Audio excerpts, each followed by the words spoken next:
छाननीसाठी आलो. तर तुमच्या फॉर्म मध्ये वगैरे काही त्रुटी वगैरे ऑब्जेक्शन घेतलेलं आहे, त्याचा रिप्लाय 2 वाजता देतोय आम्ही. काय ऑपरेशन घेतलं? आता ते आलाय कागद वाचून घेतो ना आम्ही. माझे वकील लॉयर्स वाचतील सगळे. एकंदरीत सभेसाठी पवार साहेब येणार का? येणार आहे. किती तारखेला सभा असेल, कुठं असेल, काय? एकंदरीत माढा मतदारसंघात पवार साहेबांच्या जवळजवळ 6 सभा आहेत. तारखा काय ठरलेत का? 24, 26, 28 आणि समोरचं आव्हान कसं बघता तुम्ही? काय आव्हान वाटते का? समोरनं आव्हान आहे. इलेक्शन हे इलेक्शन प्रमाणे लढायचं असतं. ते पॉकेट ठेवून तडतो. आव्हानच असतं. सोलापूर शहरासाठी पण आपण आव्हान केलेलं आहे. काय आव्हान केलेलं आहे कार्यकर्त्यांना? कशा स्वरूपाचं कामाला लागण्याच्या आधी? महाविकास आघाडीचे उमेदवार सगळे महाविकास आघाडी जिथे जिथे उमेदवार समर्थन.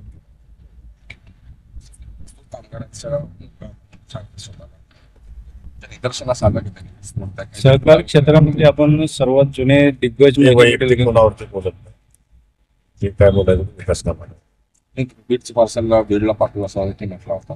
त्याला कसं तुमचं गणित आहे ते बीडचं पार्सल बीडला पाठवायचं?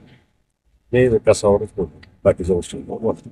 सर, काल उत्तम जानकरांनी तुम्ही 30-40 वर्षाचं राजकीय वय विसरून एकाच व्यासपीठावर आलेलं आहे, तर त्याच्याबद्दल तुमची प्रतिक्रिया पाहिजे. माळशिरस तालुक्यात नवीन राजकीय पर्वाची सुरुवात होते. गेल्या अनेक वर्षाचं आमचं राजकीय उद्दिष्ट जो होतं ते संपुष्टात आलेलं. आणि तालुक्याच्या विकासाच्या दृष्टिकोनातून आम्ही निर्णय घेतलेला आणि पुढे एकत्रित सगळ्या गोष्टी करू विकास कामाच्या बाबतीत असते. सर, असं देखील म्हटलं जातं की खासदारकीसाठी धैर्यशील, आमदारसाठी उत्तम जानकर खरं आहे का? हे लोकभावना आहे. काय आमचं ठरलं.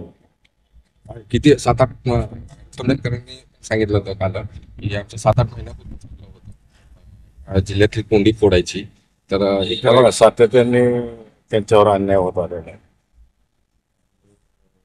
माळशिरस तालुक्यातील जनतेची जनभावना झाली. कुठेतरी आम्ही दोघांनी एकत्र आलं पाहिजे आणि तालुक्याच्या विकासाच्या दृष्टिकोनातून काम केलं पाहिजे. तालुक्यातच प्रतिनिधित्व राहिलं पाहिजे या दृष्टिकोनातून सगळ्यांचे विचार. कोंडी कसली झाली? कोंडीचं एक देखील म्हटलं होतं आमची सगळ्यांची कोंडी झाली. ते मतदारसंघात असू दे, ते सविस्तर सांगू शकते त्याच्या बाबतीत. तुम्हाला तसं जाणवलं का कोंडी झाली? कोणाची?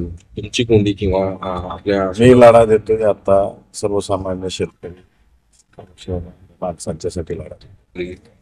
कोणाची? तुमची कोंडी किंवा आपल्या मी लढा देतोय आता सर्वसामान्य शेतकरी माणसांच्यासाठी लढा. त्यांनी मला उभं केलं. माझला खासदार व्हायचं उभं राहिलं. मला लोकांनी उभं केलं. गावोगावी जेव्हा गेले 6 महिने प्रत्येक विधानसभा मतदारसंघात या ठिकाणी प्रत्येकाने मला आवर्जून सांगितलं तुम्ही उभा राहायला लागते. ते आमच्यासाठी उभा राहिलं. जनतेने उभा केलेला, माझ्यासाठी नाही उभा राहिलं.